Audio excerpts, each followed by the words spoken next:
E essa substituição pode ser singular, coletiva ou recíproca. Lembra que a gente falou da recíproca? Você vai ver agora melhor o que é. Eu só aprendi isso aqui. O que é a substituição simples? Quando eu coloco um substituto para cada substituído. É a coisa mais simples de todas. Aqui eu estava na vibe de... Aí eu vou fazer. E o pior. Eu achando que era um conceito, Anastácia. Eu que era. Não. O pior é que eu passei minha vida inteira achando que a Anastácia era uma princesa da Disney. Eu fui descobrir, velho já, que o filme da Anastácia não foi feito pela Disney, foi feito pela Fox. Estou sabendo hoje. Mas depois a Disney comprou a Fox. Ou seja, tardiamente a Anastácia se tornou uma princesa da Disney. Tudo bem? Para quem é novo demais, o Alisson é novo demais, Daniel é novo demais. Só isso. Laís também é nova demais. Tinha um filme da Anastácia. Você lembra do filme da Anastácia? Eu não sei dessa. Então eu sou nova demais que eu não sei. Eu também não sei. Eu só lembro da Ariel. Ariel, sim. Vocês sabem qual é o filme da Anastácia? Eu sei. Aí, ó. É Que ela era princesa da Rússia, e aí teve a Revolução Russa, os comunistas mataram a família dela, ela conseguiu escapar, e aí a avó dela que estava... Exatamente. Exatamente. Se não passar na TV Globinho, eu não tive acesso. E é baseado na história real, que na Revolução Russa, de fato, mataram o czar da Rússia, as 4 filhas e o filho, e a mulher dele. Só que de todos os corpos, o corpo da Anastácia não foi encontrado naquele momento. E aí tinha a lenda de que ela fugiu e que, enfim, tinha vivido secretamente escondida. Isso virou um filme da Fox, que eu achava que era da Disney. Mas depois virou da Disney. Tudo bem? De toda forma, pessoal, qual é a lógica da substituição simples? Caso Anastácia não possa receber, ou melhor, Anastácia faz um testamento em favor de Ariel. Caso Ariel não possa receber, a Aurora recebe no lugar dela. Anastácia aqui é testadora. Tudo bem? Anastácia fez um testamento em favor de Ariel. Ariel não podendo receber, quem vai receber no lugar dela? A Aurora. Ou seja, um substituto para o lugar do substituído. Simples assim. Tudo bem? Mas a substituição também pode ser coletiva. Como assim coletiva? Em vez de haver um substituto para o substituído, eu coloco mais de uma pessoa.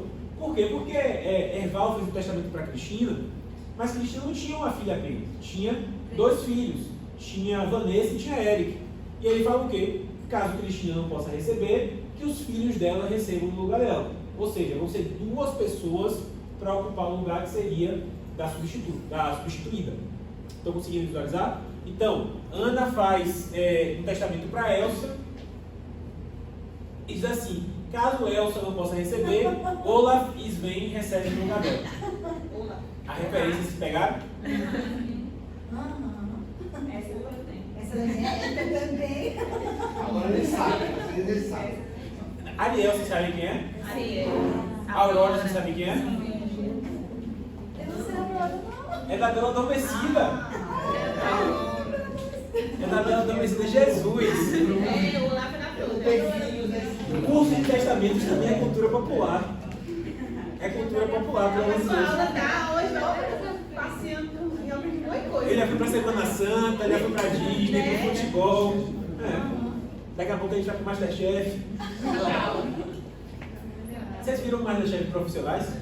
Eu não. Ainda bem que vocês não viram, se pouparam de uma raiva muito grande. Depois eu conto pra vocês. E a substituição recíproca, que é aquela que a gente já viu, né? No meio das pessoas no testamento, caso não falte, a parte de quem faltou fica com a outra pessoa beneficiada. Aquele caso que a gente já conversou, Mateus fez o testamento deixando 10% para Madalena, 10% para Judas, voltamos para a Semana Santa. Né?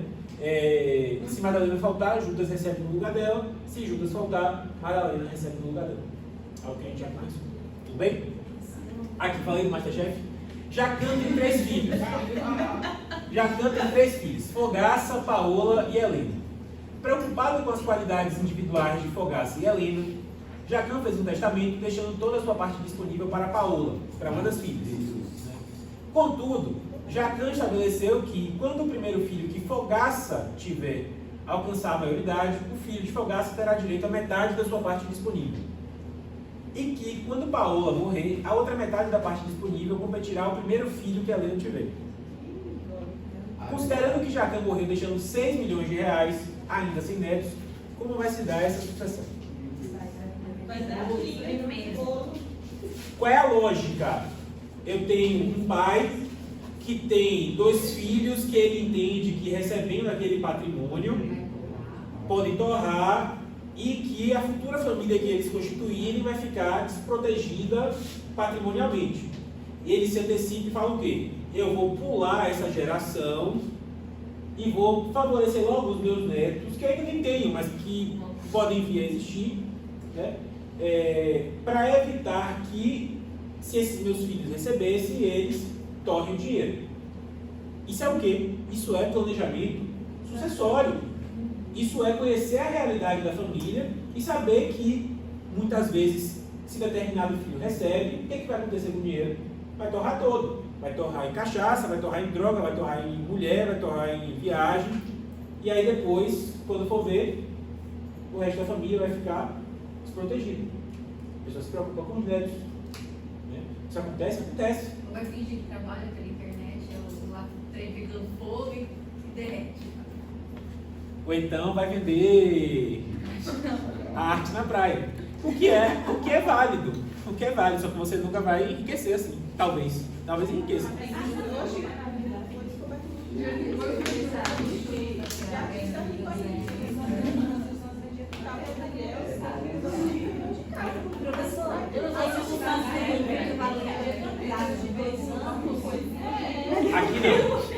Aqui não. Pessoal, todo mundo conseguiu visualizar isso daqui? O nome que se dá a essa situação é substituição fideicomissária. Substituição fideicomissária. O que é que eu quero que vocês visualizem? Eu quero que vocês visualizem que Jacã, claro, vamos falar aqui da parte disponível, né? Porque a legítima, ele não tem o que fazer. É 1 milhão para cada um. Ele tem 3 milhões de legítima, né? Tem 3 filhos, 1 milhão para cada um.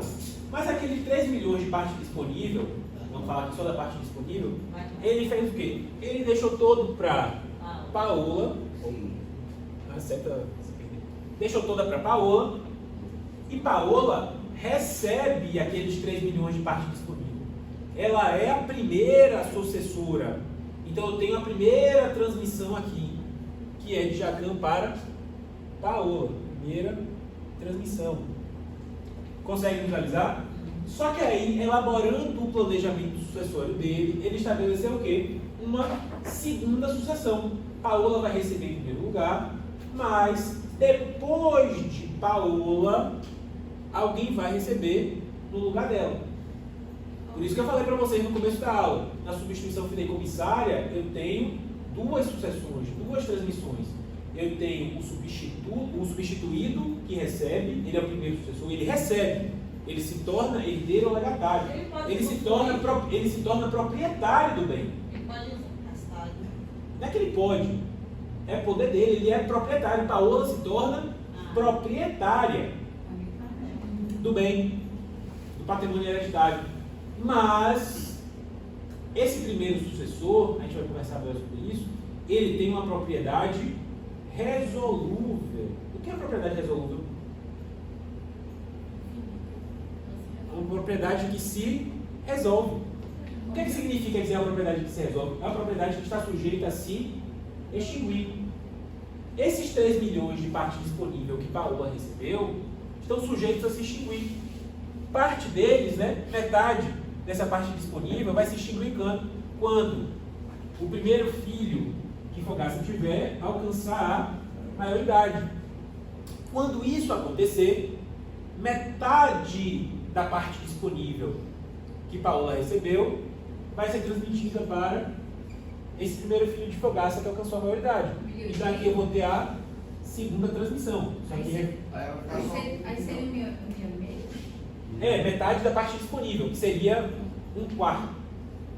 Metade é 1/4. Metade que Paola recebeu. Metade do que ela recebeu da parte disponível. ela recebeu de parte disponível 3 milhões. Né? Vamos botar aqui, ela recebeu 3 milhões de parte disponível. Tudo bem? Do testamento, o conteúdo do testamento foi 3 milhões. Ela recebeu 3 milhões. Quando o primeiro filho que Fogaça tiver alcançar a maioridade, vai haver uma transmissão para ele, não de tudo, porque ele prevê o quê? A metade. Né? Então aqui vai haver uma segunda transmissão de quê? De 1. Nossa, ele já deu bastante então aí, né? Dando 1,5 milhão, né? Ele tinha que ter dado só um terço, né? Pra deixar ela. Não, é que não faz. Mas seria assim, se ele tem 6, seria 2 para cada um, não é? Aí ele está dando a metade já para a Paola. Aí deveria dar para dar a Paola também a quantia dela dos 2 milhões, né? Cristina, Não, eu entendo o que você está falando. Eu entendo o que você está falando. Eu entendo o que você está falando. Mas são duas coisas. Primeiro, ele quis assim, o testador quis assim, ok. E ele pode, porque é parte disponível, né? E depois, porque também eu fiz a conta mais simples possível para não passar vergonha aqui. Matemática. Então o segredo foi esse, de fazer a conta mais simples possível para podia você. ser um terço do valor que a Paula Poderia ter sido um terço e tal. Da próxima vez eu vou dar mais. acaba ficando com menos depois, os outros com mais. Tudo bem? Então, quando esse filho de Fogaça completar a maioridade, ele vai ter direito a quê? A 1,5 milhão. Ou seja, a propriedade que Paola tinha em relação àquele 1,5 milhão se extingue, se resolve. Vamos lembrar, ela é proprietária. Mas ela é proprietária com propriedade resolúvel. Quando chega esse momento, a propriedade dela se extingue. Tudo bem? Ele vai receber? Quem recebe é normalmente quem paga. Ela paga os 3 milhões. Na verdade, a lei tributária indica quem é o contribuinte.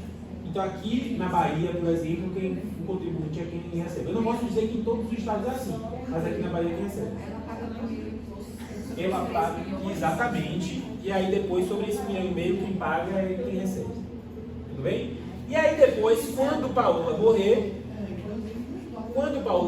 a outra metade competirá ao primeiro filho que Helena tiver. Então quando Paola morrer, vai acontecer o quê? Vai acontecer uma segunda transmissão também. Continua sendo segunda transmissão. Mas uma segunda transmissão referente àquele 1,5 milhão restantes. Consegue visualizar isso?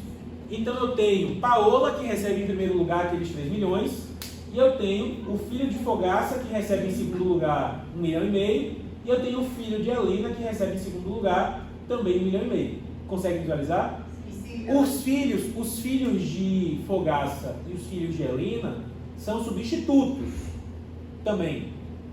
Mas não porque vão receber no lugar de Paola, mas porque vão receber depois de Paola. Essa é a diferença da substituição vulgar para a substituição fideicomissária. Na substituição vulgar, o substituto recebe no lugar do substituído. Uma transmissão só. Na substituição fideicomissária, o substituto recebe depois do substituído. Então eu tenho 2 transmissões. Por isso que incidem 2 impostos. Só curiosidade, na prática alguém faz isso? É muito raro ter instituição de fideicomisso, mas eu vou te dizer o porquê. Por se tratar de um dos institutos mais complexos do direito brasileiro e por desconhecimento dos profissionais que atuam na área. Eu pensei que você estava viajando. Eu tava, mas cheguei. Como é que não teve reunião de VCC essa semana? Você não falou nada.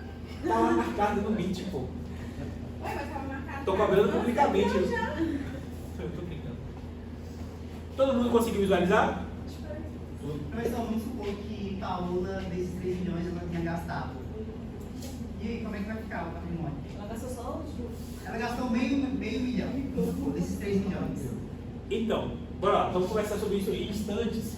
Mas em tese, ela se torna responsável perante quem teria o direito de receber. Seria Mas uma sabe que então, ela tem, né? então ela só fica com os 3 milhões a título meio que tipo. Pra garantir. garantir. Mas a lógica é essa mesma, a gente vai conversar sobre isso em Pra instantes. garantir pra passar pro outro filho. Sim. Não.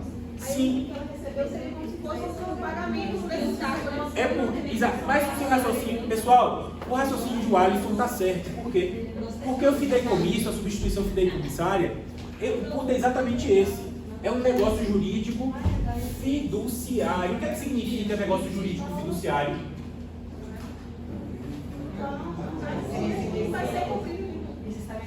Fiduciário significa o quê? Algo ligado à fidúcia. O que é fidúcia? O que é fidúcia? Fidúcia vem de quê? Vem de fides, que significa o quê em latim? Confiança, fé, né? Confiança. Negócio jurídico fiduciário é um negócio jurídico que é lastreado em quê? Em confiança. O que é alienação fiduciária e garantia? O que é? Alguém aqui já comprou um carro, um apartamento financiado? Qual é a lógica? Você não tem dinheiro para pagar à vista o apartamento. Você não tem o dinheiro para pagar à vista o apartamento. Aí você vai o quê? Você vai na caixa. Aí você pega o financiamento. E o bem, enquanto você está pagando o financiamento, está no nome de quem? Da caixa. Está alienado para a caixa. Em garantia. Qual é a lógica dos negócios? Qual é a lógica dos negócios jurídicos fiduciários? Eu, com base na confiança, faço um negócio não porque eu quero esse negócio, mas porque eu tenho outro propósito. E aqui outro propósito lícito, porque se fosse propósito ilícito seria simulação. Mas eu tenho outro propósito lícito. A Caixa quer se tornar proprietária do apartamento que você está comprando? O objetivo da Caixa é ter aquele apartamento, ou se for um carro, ter aquele carro. Quer colocar o gerente para morar naquele apartamento? Quer colocar o presidente da Caixa para rodar no seu carro? Então por que a Caixa se torna proprietária do seu apartamento e do seu carro? Porque caso você não pague. Para garantir o pagamento da dívida. Para garantir que o financiamento vai ser pago. Estão acompanhando o valor? Estão acompanhando a lógica? Então, na alienação fiduciária em garantia, o credor, ele se torna proprietário do bem alienado não porque ele quer ser proprietário, mas com outro propósito lícito. Que outro propósito lícito é esse? Garantir o pagamento da dívida. No fideicomisso, a primeira pessoa que recebe, Paola, é designada proprietária, herdeira, sucessora daqueles bens, não porque o testador quer beneficiar de forma última aquela pessoa, porque confia que essa primeira pessoa, que Paola, vai adequadamente administrar aquele patrimônio para que no futuro aquele patrimônio seja transmitido para o substituto. Então foi isso mesmo que você falou, Alisson, a lógica, você compreendeu perfeitamente. A transmissão para o primeiro sucessor beneficia ele? Claro que beneficia, ele só é proprietário. Ele pode usar, ele pode fruir, vai ter onde morar, vai ter renda, caso seja algo rentável, que produza frutos. Claro que beneficia. Mas a finalidade última do fideicomisso não é beneficiar aquela pessoa, é beneficiar quem vai receber em segundo lugar, depois da primeira. Qual é a lógica? A lógica é a confiança do testador que essa primeira pessoa vai adequadamente administrar aqueles bens, vai conservar aqueles bens para que eles sejam entregues para o último sucessor. Se não fosse o caso, o testador teria deixado com o patrimônio seguir a sucessão legítima, teria deixado o bem com Fogaça e com Helena, sabendo que eles podiam torrar tudo. Por que ele deixou para Paola? Porque ele confiava que Paola administraria adequadamente para no futuro entregar aquele patrimônio para os netos que ele quer ter. Seria o que fazem com relação às cotas de empresa, no caso, seria basicamente a mesma lógica. Você deixa com alguém, ou o gerente, uma pessoa até diferente do seu convívio, do vínculo familiar, que não tem nenhum vínculo para que possa garantir até a manutenção dos seus herdeiros. Perfeito, perfeito. Inclusive, para vocês terem noção que essa noção de confiança de que a primeira pessoa vai administrar adequadamente para depois entregar para a segunda, está no nome da substituição. Substituição fideicomissária, baseada em quê? Na confiança de que a primeira pessoa vai adequadamente administrar aquele patrimônio. Pessoal, isso é um mecanismo de planejamento sucessório maravilhoso, só que é pouquíssimo usado. Aí a Vânia perguntou por que é pouco usado? Porque desconhecimento e porque de fato é um regramento muito técnico, muito específico de quem lida com sucessões, e normalmente as pessoas não entendem nem de regras básicas de sucessões, quanto mais de regras técnicas perdidas no meio da sucessão testamentária. Professor, se ele colocasse lá, vamos supor, expressamente 3 milhões, né, para ela, os frutos que ela, se ela vinha fazer investimento e tudo mais, os lucros disso, que extrapolam esses 3 milhões. São ela- dela. Enquanto ela for proprietária, ela tem poder de fruição. O que ela não pode, e aí ela vai responder perante a segunda pessoa, é se ela dilapidar, se ela não conservar, se ela deixar deteriorar. Aí ela responde. Mas por que ela responde? Porque ela está violando a confiança. Então, não necessariamente ela vai ter que passar 1,5 milhão pro primeiro lá, né? Pro primeiro substituto. Não, se ela só usar entre Não, é que eu coloquei 1,5 milhão. Um certo tempo. Eu coloquei 1,5 milhão para a gente conseguir visualizar. Mas aqui eu não estou falando necessariamente de dinheiro. Imagine que seja uma fazenda, uma casa, um apartamento. Exato. Exatamente. Perfeito. E ainda se for dinheiro, você, como testador, você ainda pode colocar que A rentabilidade disso. exatamente, que parte dos frutos vai ser incorporado ao principal, ou que na hora de transmitir o principal para o segundo herdeiro, que haja acréscimo de correção monetária. Enfim, tudo isso está a nossa margem para a gente trabalhar efetivamente para que lá no futuro, quando isso vier a acontecer, haja aquilo que a pessoa está querendo que aconteça. essa parte de correção tem que ficar expressa. Preferencialmente sim.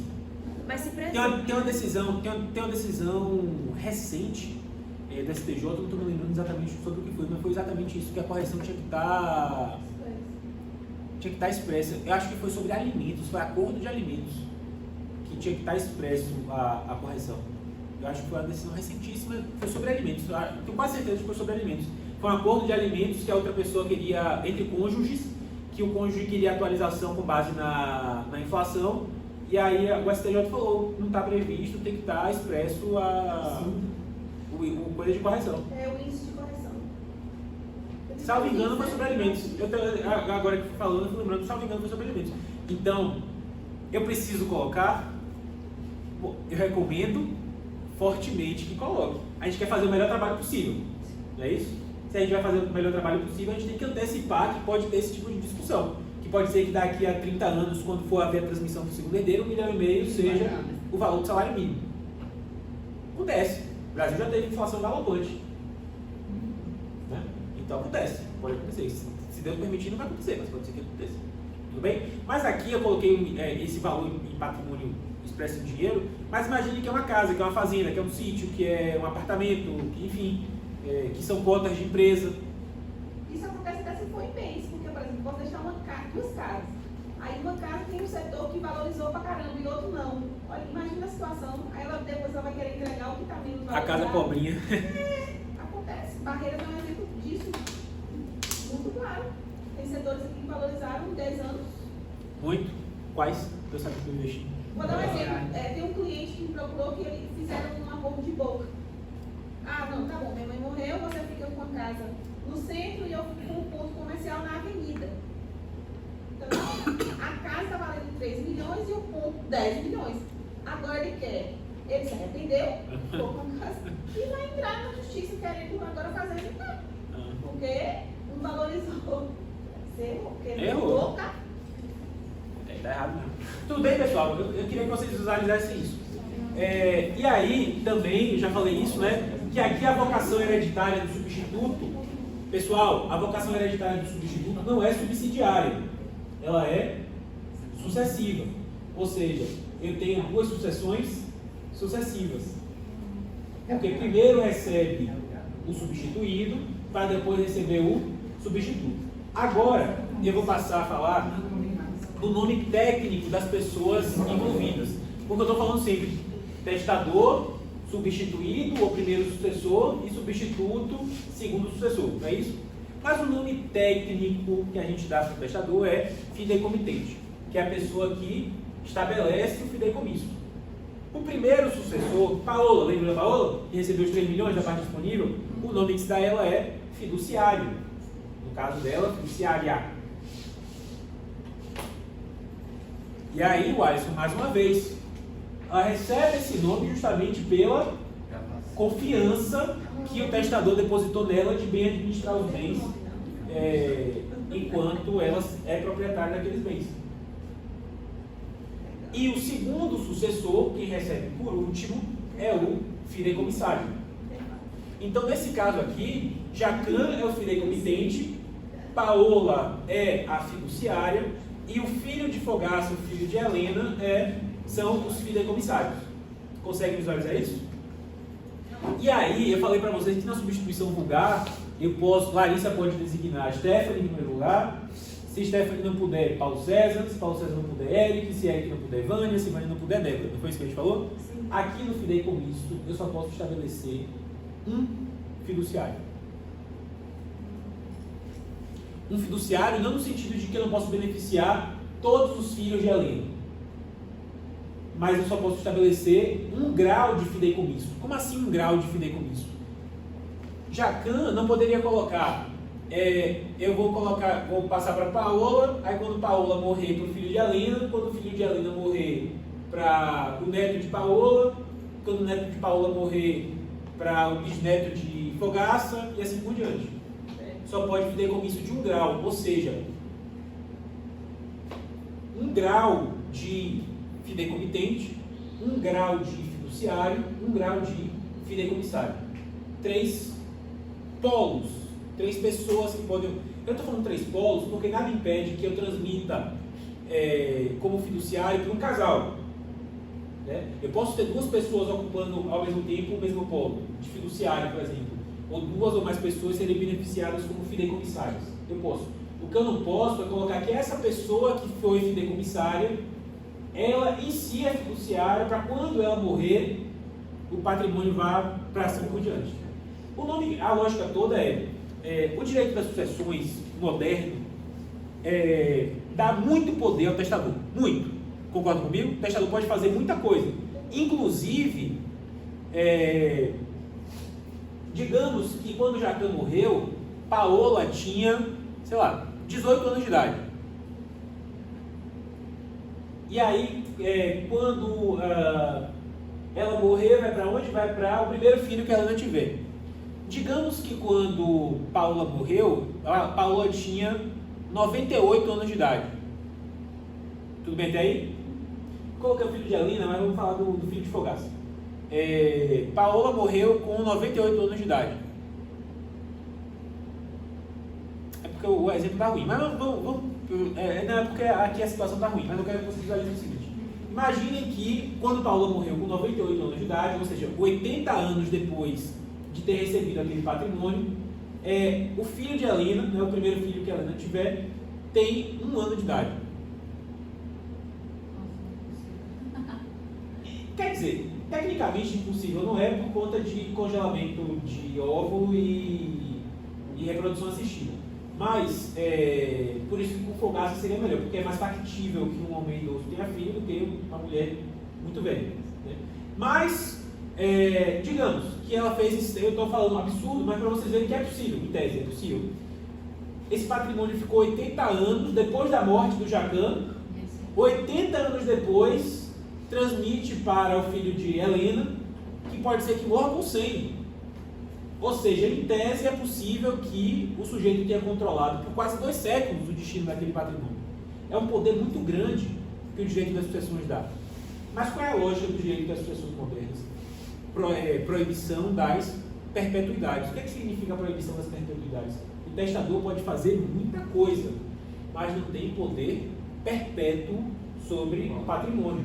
Não pode determinar o destino eterno daquele patrimônio. Eu não posso estabelecer que o bem que eu estou deixando vai ficar com Cristina, que quando Cristina morrer vai ficar com Erval, que quando Erval morrer vai ficar com Lara, que quando Lara morrer vai ficar com Débora, quando Débora morrer vai ficar com Daniel e assim por diante. Porque aí eu estou controlando perpetuamente o destino do patrimônio. Eu posso fazer isso? Não. Eu posso fazer muita coisa. A gente acabou de ver que pode ficar quase 2 séculos sob o controle do testador. Se for esse caso extremo que a gente falou, né, de receber, morrer depois de 30 anos e o outro ainda ficar recém-nascido e tudo mais. É muito poder que o testador tem, mas não tem o poder de controlar perpetuamente o destino do patrimônio. Professor, pode determinar também vários fiduciários para vários bens, Sim. Podem ser bens diferentes com vários fiduciários, desde que apenas um grau de fideicomisso. O que importa é um grau de fideicomisso. Ou seja, para cada bem que eu quiser fazer um fideicomisso, que seja um fiduciário, e quando eu falo um fiduciário, é um polo de fiduciário, né, que pode ser ocupado por mais de uma pessoa, e um fideicomissário, que também pode ser ocupado por mais de uma pessoa, mas é apenas um grau. Tudo bem? Aí, que horas são? 10. 10 e 25. Tá, vamos dar um intervalo agora, 10 minutos a gente volta. Fala. Meu Deus, ela filha. Todo mundo assim, ó. Tá no 20. Eu tô